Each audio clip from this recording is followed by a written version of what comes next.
What's going on, guys? My name's Ryan Snod, it rhymes with odd, and welcome to another video. This week I'm going to be talking about the Tascam DR-10L, which is a lav microphone that I've been using for about 6 months now and have been absolutely in love with it. I do not do a ton of gear reviews on this channel, but when I do, it's things that I use and love and trust and recommend to you guys, so I'm really excited to make this video for you, and I'm going to try and make it as quick and efficient as possible. So without any ado, let's get into it.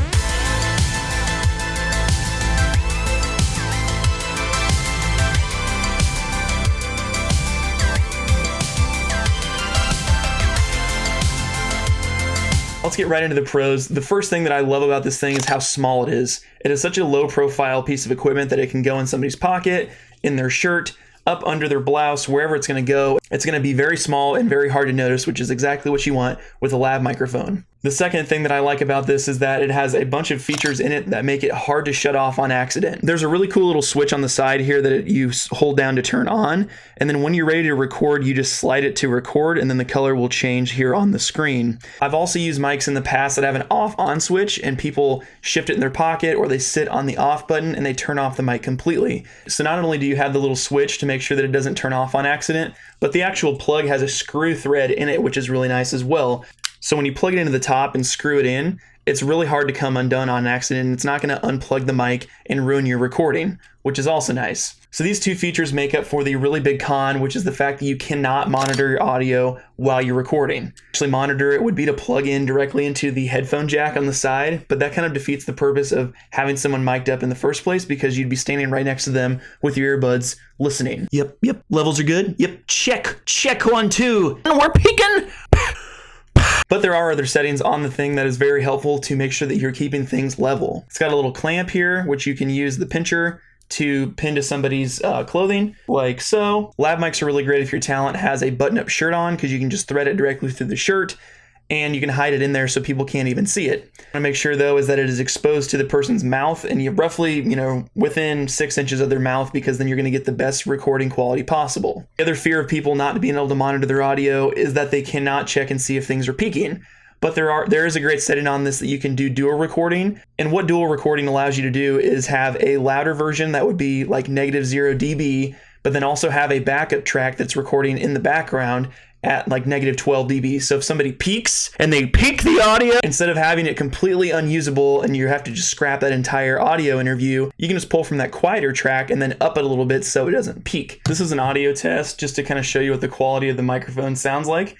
I've been using this mic for corporate interviews as well as YouTube content here on the channel, as well as wedding days, recording things directly from the groom and putting this right underneath of his tie and getting a great quality sound directly from the groom when he's doing his vows. Now, the biggest overarching con that I think comes with this mic is that there's a little bit of uncertainty. And what I mean by that is that it is battery powered, so the batteries could die in the middle of your recording. It is run on an SD to where it saves all of the memory on an SD card internally. Making sure that you have a clean SD card as well as a fresh battery is going to guarantee that you have a much higher chance of getting a great quality interview audio directly out of this mic, and that you don't have any trouble down the road. The other con is that you do have to synchronize this in post. Now, similarly to this video where I'm recording directly into my Yeti, I'm gonna have to take this audio and sync it with the camera audio out of my camera. And as you can hear, the camera audio out of my camera blows.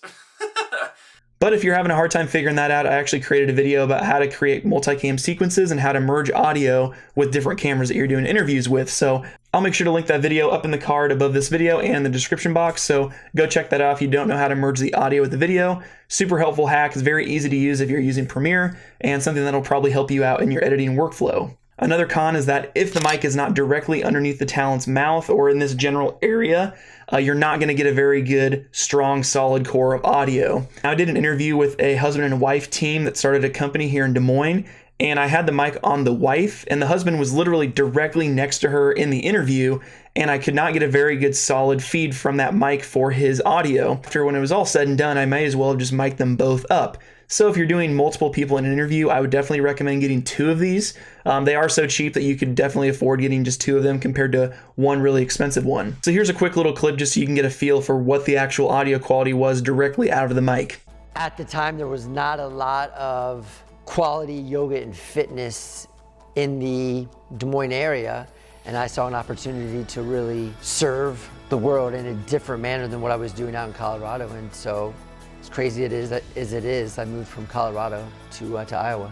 As a review, the benefits of this mic include it's a very low price point. It's designed to not shut off randomly when you're recording. The dual recording function allows you to have a backup source of audio just in case somebody peaks. It's low profile, so it's hard to see when it's on your talent. And it's super cute. Now to review some of the cons. It's battery powered, so the batteries can shut off. It runs on an SD card, so make sure that it's formatted before you start shooting. It's only super good if it's under the talent's nose. And like we said, you can't monitor the audio levels as well as you could with something else out there.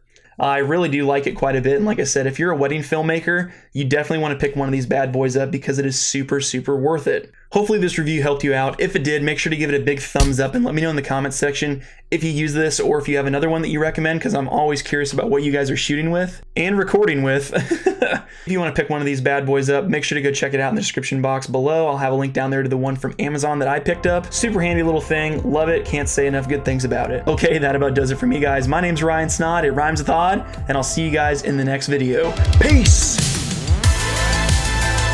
And we're peeking!